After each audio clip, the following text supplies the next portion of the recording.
Սիրելի հայրենակիցներ, այս ընտրություններն առաջի անգամ ցույց տվեցին, որ Հայաստանի վարչապետը այլևս չունի ժողովրդի մեծամասնության վստահությունը։ Այսօր Հայաստանը ղեկավարում է մի վարչապետ, որը չունի ժողովրդի հստակ եւ ուժեղ մանդատը։ Նիկոլ Փաշինյանը կիրառեց իշխանական ռեսուրսի գրեթե բոլոր այն մեթոդները, որոնք բնորոշ են ոչ ժողովրդավարական վարչակարգերին, սակայն նույնիսկ այդ պայմաններում չկարողացավ ստանալ ժողովրդի մեծամասնության աջակցությունը։ Նա նորանկախ Հայաստանի պատմության մեջ ամենաթույլ վարչապետն է։ Սա հայ ժողովրդի համարձակության եւ փոփոխության կամքի ամենավառ ապացույցն է։ Շնորհակալություն ենք հայտնում Հայաստանի բոլոր քաղաքացիներին, որոնք չվախեցան, չերկմտեցին եւ կանգնեցին փոփոխության կողքին։ Շնորհակալություն ենք հայտնում ուժեղ Հայաստան դաշինքի բոլոր անդամներին, որոնք շարունակեցին պայքարը նույնիսկ այն պայմաններում, երբ իրենց գործընկերներից շատերը քաղաքական հետապնդումների ենթարկվեցին, միայն այն պատճառով, որ պայքարել էին ուժեղ Հայաստան ունենալու համար։ Շնորհակալություն ենք հայտնում մեր բոլոր աջակիցներին, որոնցից շատերը բացահայտ կանգնեցին մեր կողքին, անգամ վտանգելով իրենց աշխատանքն ու ապագան։ Յուրաքանչյուր քաղաքացու, որը քվեարկեց ազատ եւ արդար ընտրությունների, օրենքի գերակայության եւ Հայաստանի արժանապատիվ ապագայի համար։ Այս ընտրություններից հետո մեկ բան ակնհայտ է. Հայաստանի ժողովուրդը քվեարկել է Փաշինյանի իշխանության դեմ։ Հայաստանի ժողովուրդը մերժել է եկեղեցու դեմ տարվող պայքարը եւ ազգային ինքնության թուլացման քաղաքականությունը։ Հայաստանի ժողովուրդը մերժել է սահմանադրությունը փոփոխելու եւ ազգային շահերի հաշվին զիջումների գնալու ծրագիրը։ Հայաստանի ժողովուրդը մերժել է այն տնտեսական քաղաքականությունը, որը նվազեցնում է մարդկանց կենսամակարդակը։ Եթե Հայաստանը երկուսակցական համակարգ ունենար, ինչպես օրինակ Միացյալ Նահանգներում, ապա այս ընտրություններում հաղթողն ակնհայտ էր։ Չնայած վարչական ճնշումներին, ընտրախախտումներին, ուժեղ Հայաստանի դեմ իրականացրած քաղաքական հետապնդումներին, Փաշինյանը չկարողացավ ստանալ հաշվարկված ձայների մեծամասնությունը։ Նա չկարողացավ իրականացնել իր գլխավոր քաղաքական նպատակը՝ սահմանադրական մեծամասնության ապահովումը։ Կան լուրջ հիմքեր ենթադրելու, որ քաղաքացիական պայմանագրի իրական աջակցությունը զգալիորեն ավելի ցածր էր, քան պաշտոնապես հրապարակված թվերը։ Նույնիսկ քվեարկության օրը պետական համակարգի աշխատակիցների նկատմամբ գործադրվել են ճնշումներ, իսկ բազմաթիվ փաստեր են հրապարակվել զինծառայողների մասնակցությամբ ընտրական գործընթացի ավարտից հետո։ Եթե ընտրություններ լինեին իրապես ազատ, անկախ եւ մրցակցային, Հայաստանի այսօրվա առաջնորդը լինելու էր Սամվել Կարապետյանը։ Սամվել Կարապետյանը ավելի քան 1 տարի անցկացրեց կալանքի տակ, սակայն նույնիսկ այդ պայմաններում կարողացավ կանխել Նիկոլ Փաշինյանի սահմանադրական մեծամասնություն ձևավորելու գործընթացը։ Նման օրինակ դժվար է գտնել աշխարհի որևէ ժողովրդավարական երկրում։ Նա կարող էր ընտրել անձնական ազատությունը, եթե հրաժարվեր պայքարից, սակայն նա ընտրեց պայքարել Հայաստանի, հայ առաքելական եկեղեցու եւ հայ ժողովրդի ազգային շահերի համար։ Մենք խոստացել էինք ժողովրդին հաղթանակ, եւ այդ հաղթանակը մենք բերելու ենք։ Ընդամենը 4 ամսում Սամվել Կարապետյանի առաջնորդությամբ ստեղծվեց Հայաստանի ամենաուժեղ ընդդիմադիր քաղաքական ուժը։ Ուժեղ Հայաստանը Հայաստանի պատմության ամենաուժեղ ընդդիմությունն է։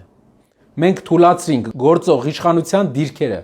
Մենք փակեցինք այն ճանապարհը, որով Փաշինյանը ցանկանում էր ստանալ սահմանադրական մեծամասնություն եւ իրականացնել իր քաղաքական ծրագրերը։ Եվ այսպես, այսօր մենք ուզում ենք հայտարարել մի բան. ազգային ժողով գնալու թե չգնալու մասին։ Որոշումը ընդունելուց առաջ մենք քննարկել ենք 2 սցենար։ Առաջինը գնում ենք ազգային ժողով եւ դրանով օրենսդիրում ունենում ենք ներկայացվածություն, երկրորդը չենք գնում ազգային ժողով եւ չենք ունենում ներկայացվածություն։ Նայեցինք տարբերակ փողոցային պայքարի։ Եթե փողոցում հայտնվում էր 70-80 հազար մարդ, ապա այդ պարագայում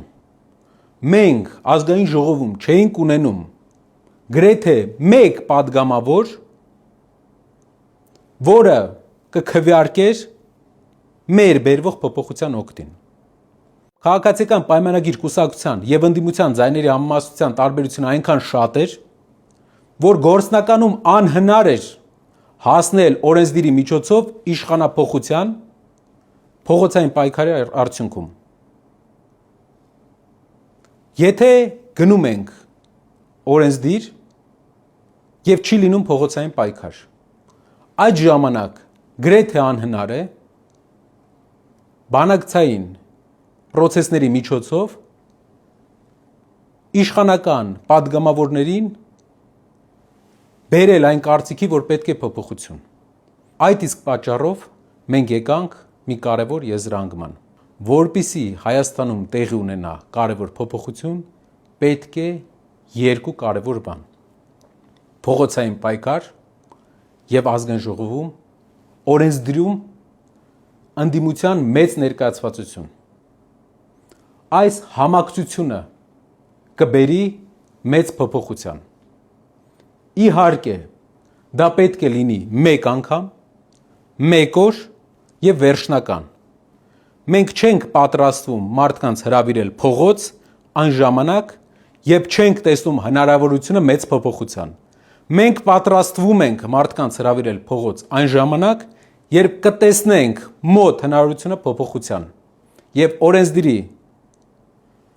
եւ փողոցի համակցության արդյունքում մենք ունենանք լեգիտիմ եւ խաղաղ փոփոխություն։ Այսպիսով մենք եկանք մի հայտարարի, որ ճիշտը մեր կողմից, մեր ուժի կողմից մանդատների վերցնելն է եւ ներկայացվածությունն է ազգային ժողովում, որպեսզի ապահովի այն ներկայությունը, որը վաղը կաջակցի փողոցային պայքարին նաեւ։ Հիշեցնեմ, որ ուժեղ Հայաստանը եւ ընդհանրապես ընդդիմությունը այսօր պատմականորեն ամենաշատ ձայներն է ստացել Փաշինյանական իշխանության ժամանակահատվածում։ Հայաստանում իրական ընդդիմադիր դաշտում ազգային ժողովի ընտրությունների ժամանակ վերջին ժամանակներում ամենաշատ ընդդիմադիր ձայներ հավաքած ուժը ուժեղ Հայաստանն է։ Եվ սա ապացուցում է մի բան, որ մեր հայրենակիցները վստահեցին մեզ, իսկ մենք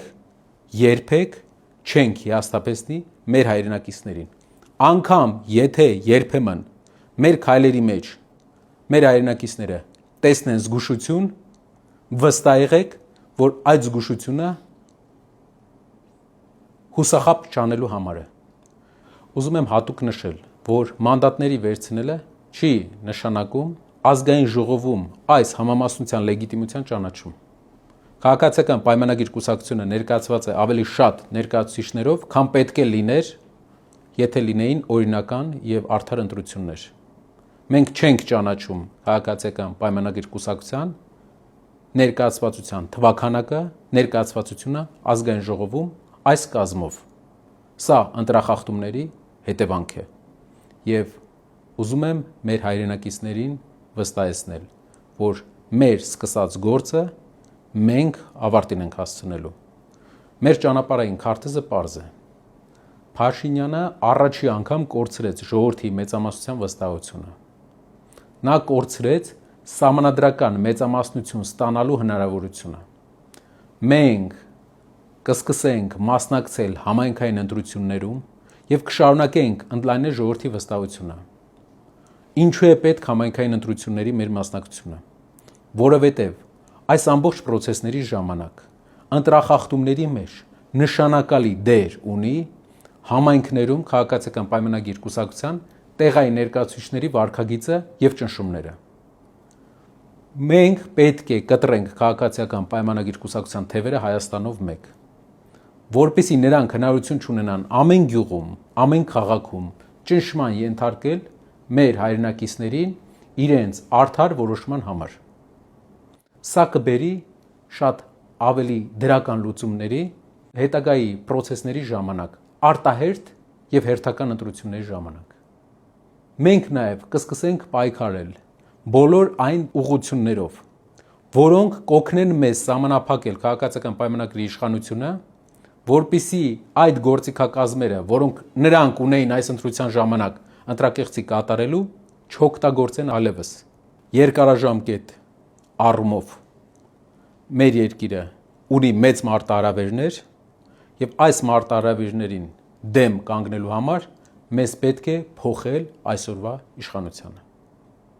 Մեր սկսած գործը մենք հասցնելու ենք ավարտին։